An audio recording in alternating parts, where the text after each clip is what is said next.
and blessings to you. Glad to have you here in this Glad, moment. glad to be here. Yes, sir. So, I just want to jump right in, Coach, and we have viewers that are already following us, and just want to say thank you for being here on the Historically Black Sense platform on our Champion Talk segment. You know, I got a lot of love and respect for you and the culture down there in the Big Easy. Yes, sir. Glad to have you here on tonight. Yes, sir. So, Coach, we have you here, and for all of our followers throughout the HBCU nation, we want to let the followers know that each week we're bringing a new HBCU sports segment, all things Black excellence, all things for the culture, and we are featuring some of the, premier athletes and coaches representing that HBCU bloodline, and you are one of the coaches, sir. And I just want to thank you again for being here. And before we go any further, we just want to thank all of our followers. We want to give a salute and respect to all the HBCUs around the country. Dillard University, we want to, give a big shout out, HBCU salute, the things that Dr. Kimbrough and Dr. Barnes and the rest of the staff, faculty, administration are doing there down in the Big Easy. We just have a lot of love and support for you all, Coach. So Appreciate thanks you. again for having you. Yes, sir. So, Coach, let's just jump right into this. I'm a fan of the track world, so I just want to say this. You've been making a lot of noise around the country, Coach, and I want you to be able to, tell the followers, where you from, Coach, and give a little history, man, because right now you're tearing up the track world, man, and you're a new face on the Black college scene. So, Coach, tell us where you're from. Give us a little background on Coach Nile Legania. Yeah, man. I'm from New Orleans. Born and raised in Algiers on the West Bank. Street kid, like to play in the streets, like to do those things like a normal kid to do. Played football, pee wee ball, played college ball, played some professional, did track in high school. And when some of the things I did, I made sure I did it at a high level. Yes, sir. So that's just me in a nutshell, man. And I've taken some of those things I've learned over those 20 plus years, of being out of high school, and I've been able to kind of make a gumbo juice, of my own from a bunch of different coaches, and I kind of made it, my own, and I've had a lot of success with that. Well, Coach, we've been tuning in around the country, and then every time, I look up, Coach, from the youth to the high school level and the athletes, the student athletes that you're putting out there, man, they are premier, elite, world-class athletes, Coach. So I just want to ask you this question, okay? What was it like growing up in New Orleans, the Big Easy, as a native of New Orleans, and who was it or what was it that first motivated you to get into sports? It's one of those places where you have to pick what you're going to be. You have that option in life, and you just have to know the direction that you want to go into. And what's crazy is I had my cousin, Rudy. He actually got me out of the bed. I was asleep, and he was like, "You about to play football?" And I think I was maybe 9 or 10 at the time. And I never forget it. And my first day of practice, I was like, what is this? Like, why am I out here? But he saw something in me, from playing around in the streets that it was kind of like, you need to be doing this. You just don't know it yet. So I think he was one of those first people to get me out into like the control environment of sports. Yes, sir. Just kind of getting you out there like most of us city kids and knowing the culture of New Orleans. You grow up as a city kid and you're playing around the parks and the fields, but you're looking at those Sugar Bowls with LSU, and you're looking at, of course, that Bayou Classic. We got to show some love and respect, to Grambling and Southern University and some of our cousins and our neighbor HBCUs. But as a kid from the city, we were football players, and we played all sports, Right. And so, Coach, kind of tell me about that experience. We know you played some Arena League football, and you got introduced to sports through your relatives and that culture. Tell me about the coaching aspect. What were some of the things that transitioned you in from that Arena League and the football and that track and field piece? Because, like I said, Coach, you're producing some of the best talent around the country in track and field. So kind of tell us and give us some insight how you stumbled across the sport of track and field coming from football. I'm training for the off season, and I bumped into Patrick Tubbins. He was one of my summer track coaches, and he asked me did I want to, come and coach, and I told him, sure, why not? and he kind of, you know, showed me the ropes a little bit. And then my second year coaching, he kind of gave it to me like, all right, so, you know, I trust what you're doing, just do it. And fast forward into 2020, man, I've had great success. And, you know, I definitely appreciate him, because I don't think I'd be coaching track if he wouldn't, you know, saw me that day and told me, like, you know, come on over. So yeah, I definitely appreciate him. You know, Coach, I think that's a great thing and a message, you know, for our followers. We all had mentors. We all had coaches that inspired us. And when I think of New Orleans track and field, you know, I think of some of the great programs like the Comets, and I think of other, you know, programs around the city, and coaches like Coach Jackie Callan, some of the legendary coaches of summer track, you know. So, you know, were there specifically other coaches or programs that influenced you? And as I'm looking in the background, you know, you see some of those plaques and trophies you got back there. So we know you're at Dillard now, but we kind of want to know, you know, what was that journey like from the youth level and the high school level? Because you actually produced some of the elite youth athletes, and you coach one of the most historically high school programs out of New Orleans. So give us, you know, some of that background and some of those highlights, Coach. Some of the coaches that I look up to was, Coach Watney at Nakar, Coach Brooks, Coach Ramos, Coach Rout, Coach Hardy. A lot of those guys was my coaches in high school. And for me, that was like some of the first, you know, men outside of your own family that you got, you know, real close with. And those guys, you know, really took me under their wing and really showed me, like, this is how, one, you be a man, and then two, this is how you execute as an athlete. So, like, those are some of the people that, you know, for me, in, you know, in particular, that they showed me the ropes and the ways.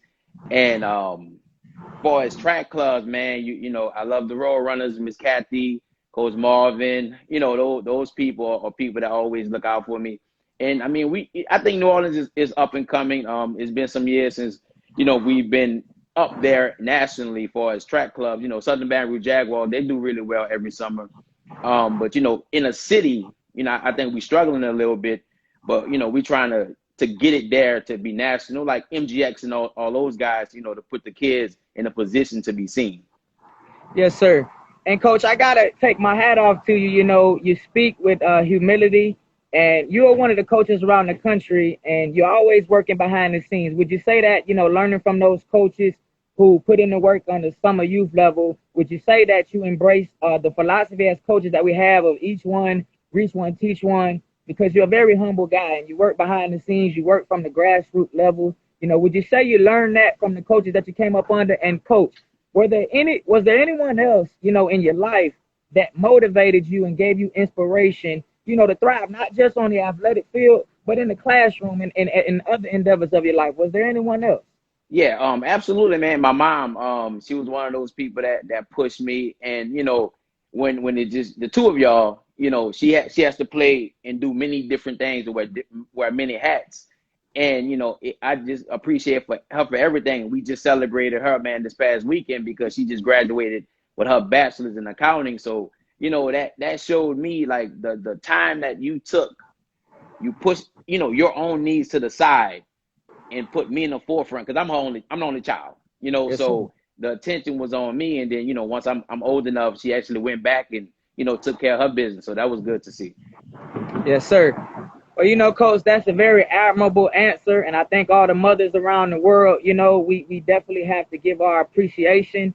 And again, this is why I respect you so much, because you're very humble and you have been elevated into a great opportunity. And that leads me to my next question, Coach. You know, so you come through those youth ranks and high school ranks. You were a former athlete. You played ball. You played multiple sports. You came up under some of the great coaches out of New Orleans, Louisiana. You honed in on your skills and you developed them. And, Coach, you know, now that you're in a position here, you know, you're taking over the helm of an institution with such rich tradition and history. You got the coaches like Coach Bobby Taylor that have come before you. And, you know, Dillard University has produced some conference champions, and they have a great, rich program. I have a question for you for the HBCU family. What does it mean to you specifically to take everything that you know and, you know, your journey, and what does it mean to you to become a leader of one of the most historic HBCU programs in the country? And kind of give us a little bit of perspective on your vision on carrying that baton, you know, if you will, and moving forward? Kind of give us a little bit of insight on that. Yeah, that's a big backpack. It's heavy, and there's a lot, you know, that comes with it. But I feel like I am the culture, especially of New Orleans, and by the university being in New Orleans, I embody, you know, everything within the city. And I mean, Coach Bobby Williams left like a really big legacy, and I'm just trying to just pick up where he left off. I actually had a conversation with a man maybe 2 weeks ago, and he was like, you know, I think you're the right person for it, and I think you're going to be able to pick it back up. And I'm just trying to, you know, walk in my own shoes. I don't want to fill, you know, nobody else's shoes, because those are some big shoes to fill. So I don't want to even try to jump in them. I'm, you know, come in and do what I do. And, Yes, you know, sir. just being a head coach, man, it comes with a lot. You know, you can get your kids in the building. You can change the culture of the university, and you can, you know, help excel them to. I want to go run against LSU. You know, those type of things. Like, you don't have to stay within that realm. So that's me in a nutshell, man. We're gonna go, and we're gonna work hard. And, you know, just being a head guy, I know I'm being watched, which, you know, I'm fine with. But, you know, I'm ready. We're gonna do well.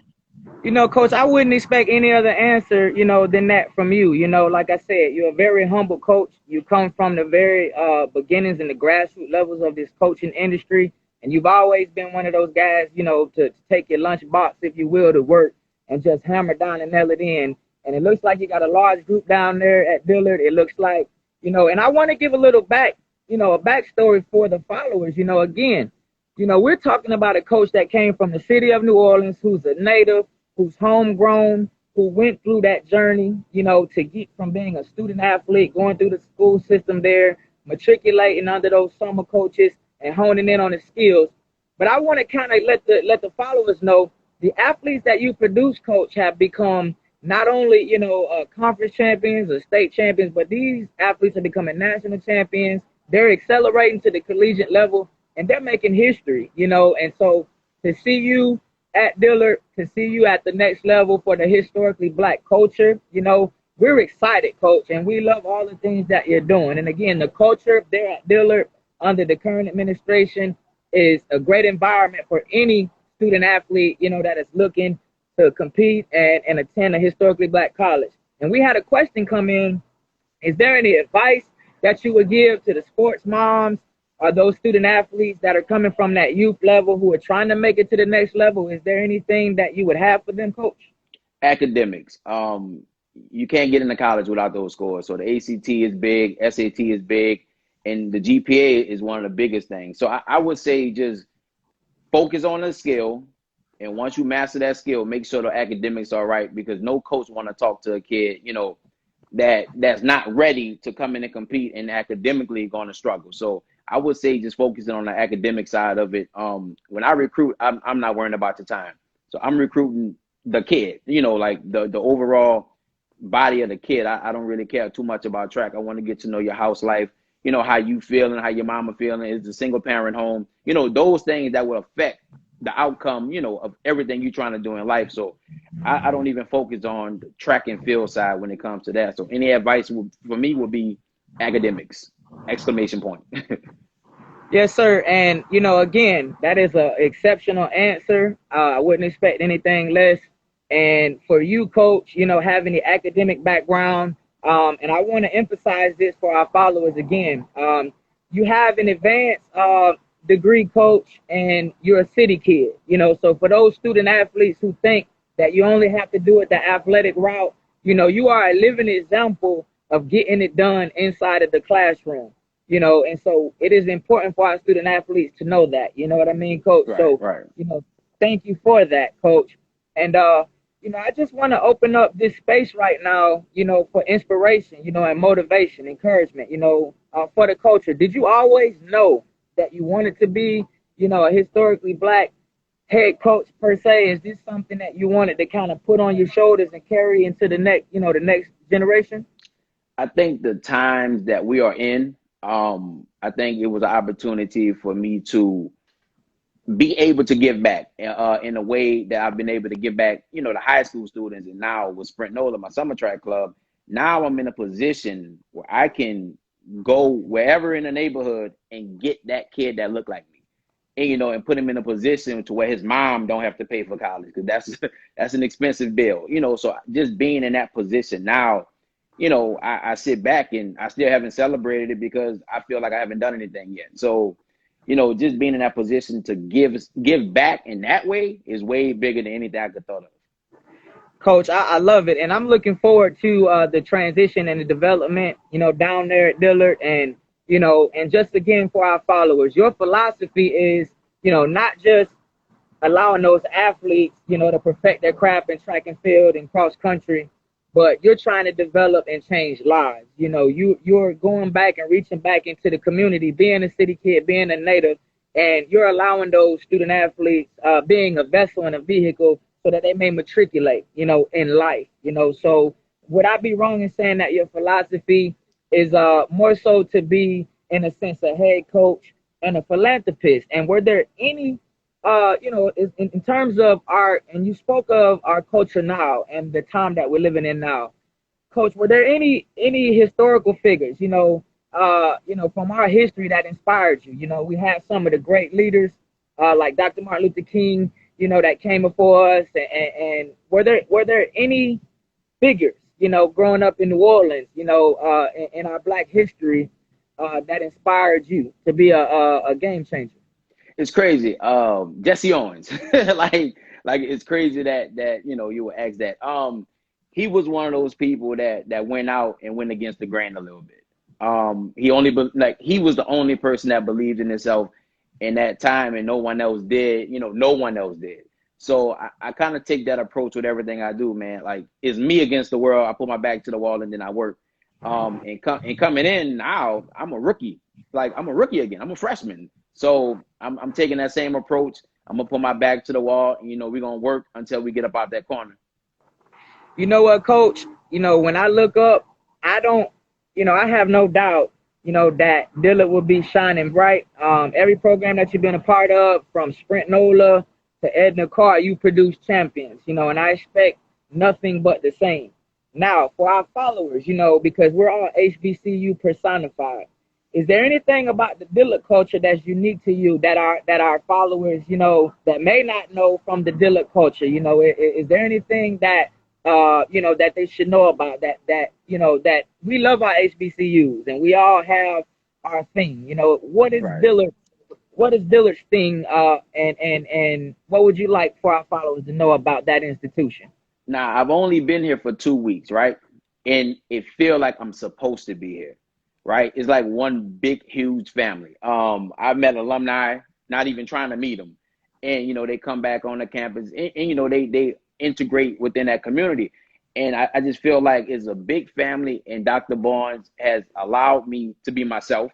Like, that's for me, that's really big, to do it the way that I want to do it. She has given that to me and she supports it.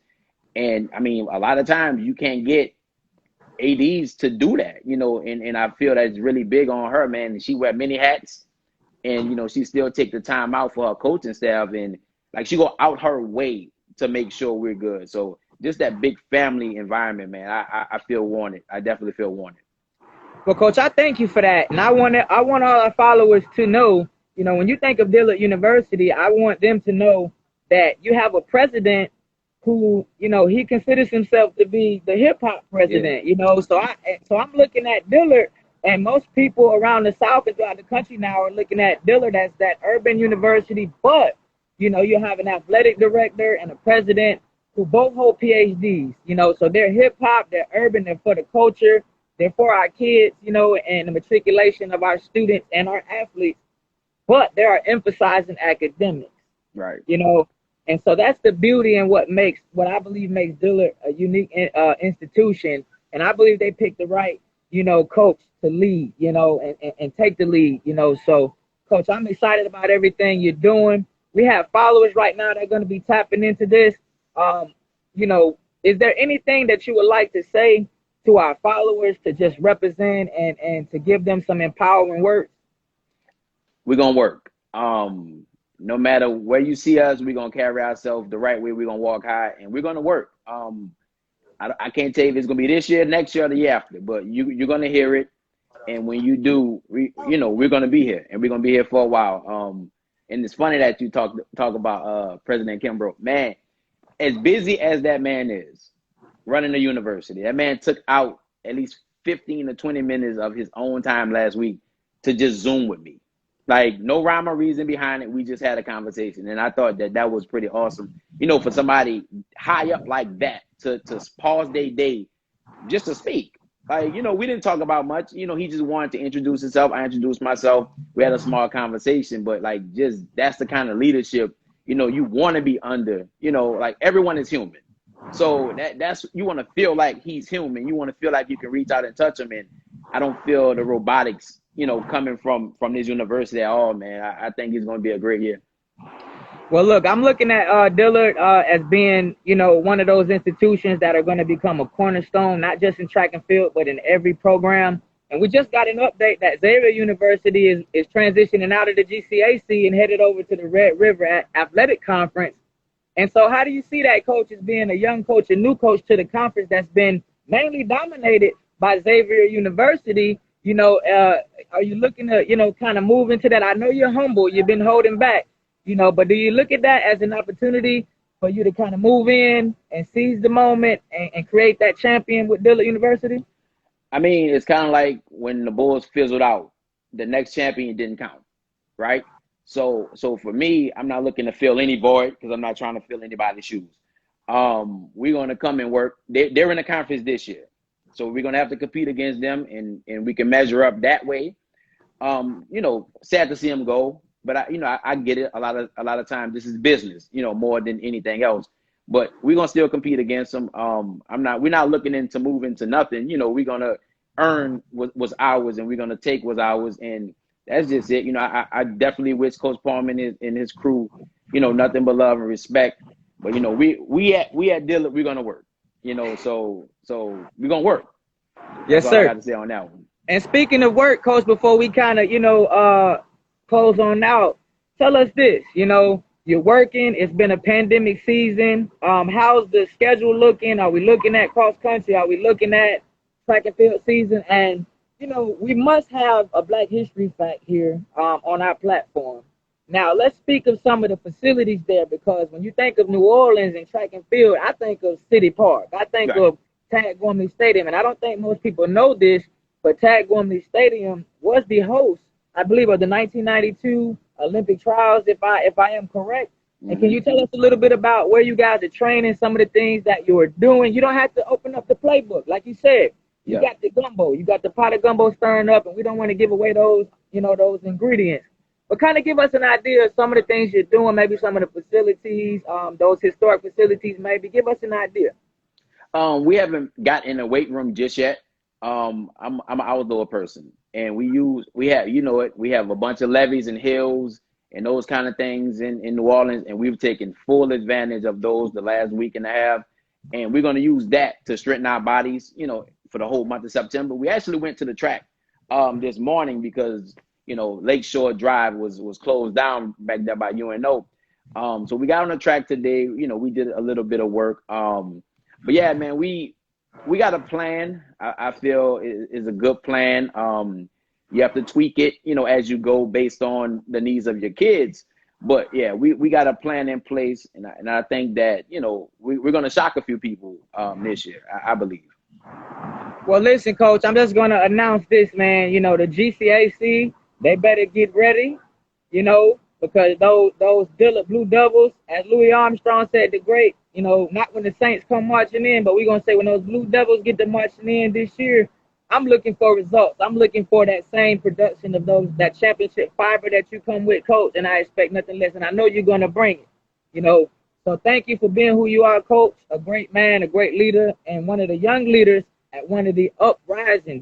This is one of the best institutions, historically Black institutions, and not only historically Black, but institutions in the country, where student athletes can look forward to attending, matriculating in the classroom, and being able to compete under a world-class coach and a world-class track program, Coach. And so is there any final words, Coach? Because, again, I must take my hat off to you, and I'm looking forward to, for Dillard this year.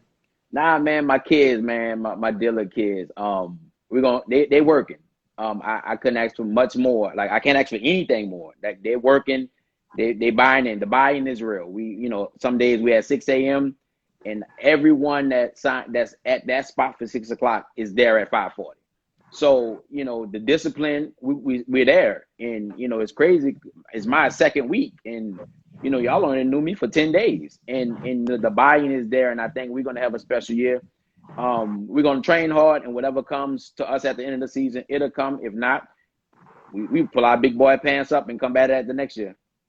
Well, Coach, after 2 weeks to have the numbers that you have, they're engaged. It looks like they're absolutely bought in. And so for all our followers that are watching live and those that will follow this video, I want to say again, if you have a student athlete, Dillard University is a great institution with a president and an athletic director and a coaching staff that supports success.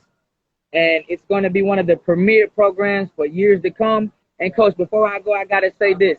When I come down to the Big Easy, when I come down to New Orleans, we got to sit down. We got to have a po' boy. We got to have some gumbo. You know, I love my beignets and my pralines. And, Coach, we got to sit down and just, you know, and spread that HBCU magic, Coach. Absolutely. Absolutely. Well, Coach Nile Legania, Dillard University head cross-country track and field coach, we thank you for coming and blessing us on the Historically Black Sense platform. And we're going to be following up. And, again, brother, thank you so much. And blessings, Coach. I appreciate you. All right, thank you. All right.